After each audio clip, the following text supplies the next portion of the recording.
The Galactic Orphanage on Station Theta 7 was a place of last chances. Beings from 100 worlds passed through its corridors, most seeking the perfect child, young, healthy, free of complications. Katrina stood in the corner of the common room, her translucent blue skin shimmering weakly under the artificial lights. The bio-monitor on her wrist blinked red, as it had for the past 3 cycles. "Nobody wants to adopt me," she whispered to the social worker, a kind Palaxian with too many eyes and not enough time. "I'm dying, and everyone knows it." The Palaxian's tendrils drooped in sympathy but offered no argument. Katrina's condition was rare, a genetic disorder unique to her species, the Velkari. She needed a specific treatment available only on Earth, and even then, her chances were slim. Most prospective parents took one look at her medical file and moved on to healthier options. Terry walked through the orphanage doors that afternoon with no intention of adopting anyone. He was there because his therapist suggested volunteer work might help with the nightmares. 20 years in the Human Defense Corps, fighting wars on the Outer Rim, and he'd come home to an empty apartment and silence so loud it screamed. The ghosts of squad mates followed him everywhere, their voices echoing in empty rooms. "Just look around," the Palaxian social worker urged, those numerous eyes studying him with an intensity that made him uncomfortable. "Many of these children have never seen a human before." Terry nodded absently, walking past the playful Arcturians and the boisterous Zenthi younglings. Then he saw her, a small figure pressed against the far wall, nearly invisible in her stillness. Her skin pulsed with faint, bioluminescent patterns, like a dying star struggling to shine. Their eyes met. Hers were too large for her face, golden and ancient despite her youth. "You're staring," Katrina said flatly. "Everyone stares. Then they leave." Terry approached slowly, the way he'd learned to move around wounded soldiers. "What's your name?" "Katrina." She held up her wrist, showing him the red monitor. "I have Velkari cellular degeneration. I need treatment on Earth, but Earth is expensive and I'm—" She trailed off, shrugging. "Nobody wants to adopt a dying girl." Something cracked in Terry's chest. He'd heard similar words before, from himself, in his darkest moments. Nobody wants a broken soldier. "How long do you have?" he asked. 2 months, maybe 3. Her voice was matter-of-fact, but her fingers trembled. "It's okay. I've made peace with it." Terry sat down beside her, his combat boots scuffing against the smooth floor. "I haven't." "Haven't what?" "Made peace with dying before my time. Thought I would die in the war. Didn't. Now I'm here, trying to figure out what to do with all this leftover life." He looked at her. "Seems wasteful, doesn't it? Me having time I don't want. You wanting time you don't have."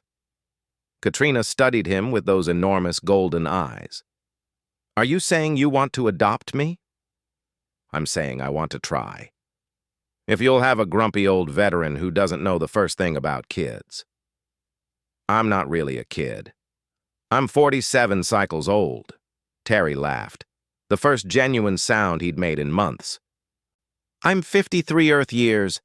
Guess we're both just ancient beings pretending we have it together." The paperwork was a nightmare.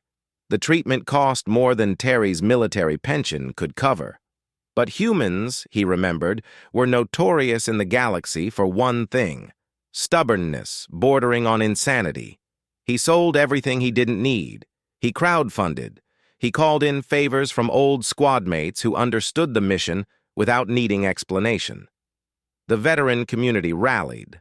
Within 2 weeks, they'd raised enough to cover the first round of treatments. Katrina moved into his small apartment overlooking the Seattle skyline. Earth was overwhelming at first. So much water, so much green, so much life. But Terry was patient, showing her things slowly. They established routines. Morning coffee for him, crystallized nutrient solution for her. Evenings watching old movies, him explaining human culture, her explaining Velkari philosophy.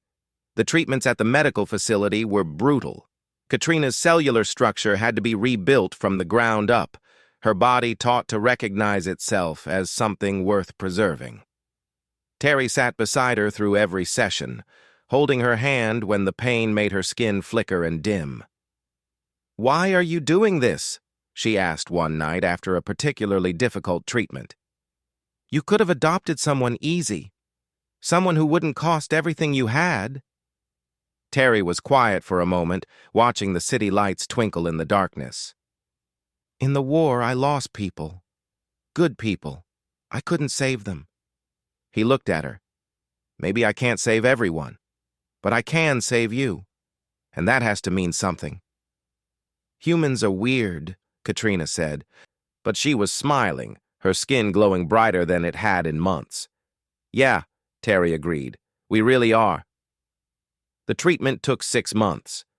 6 months of pain and hope and small victories measured in percentages. Katrina's biomonitor slowly shifted from red to yellow to green. Her bioluminescence strengthened, patterns dancing across her skin like auroras. She grew stronger, braver, more alive. The doctors called it a miracle. Terry called it stubbornness. Katrina called it love.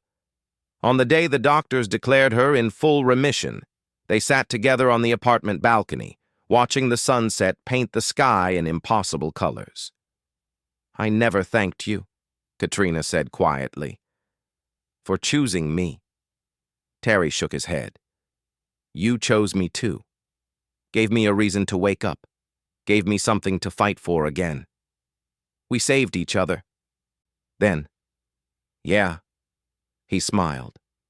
"I guess we did." Katrina's skin pulsed with brilliant light, brighter than it had ever been. In the orphanage, she'd been a dying star. Now she was a supernova, full of life, full of possibility, full of futures yet to be written. And Terry, the broken veteran who thought his war was over, discovered his most important battle had just begun. Teaching an alien daughter about humanity, about Earth, about the stubborn, beautiful insanity of refusing to give up on someone who needed you. Nobody had wanted to adopt her, but one human veteran did, and together they proved what the galaxy had always known but never quite believed, that humans don't save people because it's easy or logical or even sane. They do it because someone needs saving, and that's reason enough. 2.